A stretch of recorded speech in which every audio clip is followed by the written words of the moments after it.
On Monday morning, July 19th, 1976, the manager of the Société Générale Bank in Nice stood before the giant steel vault door, feeling a mysterious anxiety.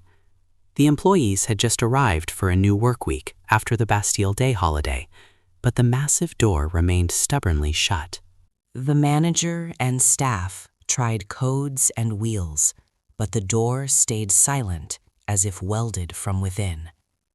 After hours of failure, experts from the manufacturing company concluded that the only way in was to drill through the armored side wall.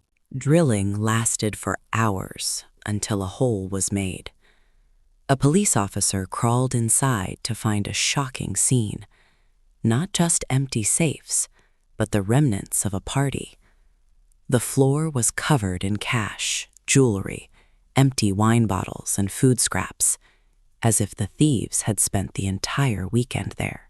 The biggest shock wasn't the 60 million francs stolen, but a clear message written on the wall. Without weapons, without hatred, and without violence. It was the signature of Albert Spaggiari, the man who turned a heist into a work of art. Spaggiari didn't use the front door or a gun. He came from below, through the sewers. The story began a year earlier, when Spaggiari, a local photographer, grew bored with his routine life and sought a grand challenge. As a former soldier with a rebellious spirit, he wanted a big hit. He chose the Société Générale branch because of its proximity to the city's main sewer line, and his master plan began to take shape. He recruited professional gangsters from Marseille. They explored the grueling and filthy sewer system, crawling through stench and sludge.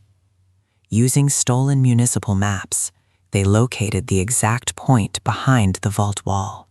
The wall was thick, reinforced concrete.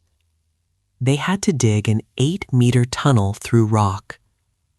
Working only at night for months, they faced soil collapses, rising water, and toxic gases.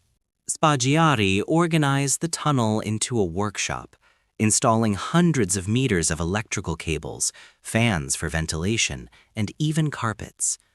They served hot meals to the workers to keep morale high. During the Bastille Day weekend, they finally breached the vault wall. With the bank closed for 3 days, they used welding torches to open safe deposit boxes, unleashing a flood of cash, gold, and jewels. The scene was surreal. Mud-covered men surrounded by gold, sitting down for a luxury dinner inside the vault, using found silverware and drinking fine wine, asserting themselves as masters of the situation. Before leaving, they welded the vault door shut from the inside to delay the police. They vanished through the sewers like ghosts, leaving the French police embarrassed and under intense pressure to catch them. Months later, a betrayal led to their downfall. An ex-girlfriend's tip led the police to the gang. Spaggiari was arrested upon his return from Japan, where he had been working as a photographer for a government official. During a court hearing, Spaggiari asked to show the judge something on a map near a window.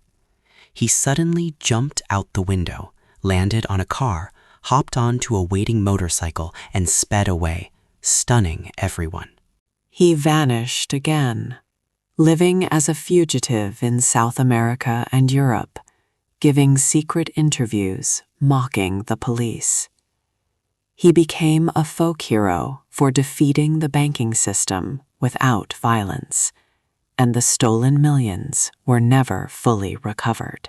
In 1989, Spaggiari died of throat cancer in Italy.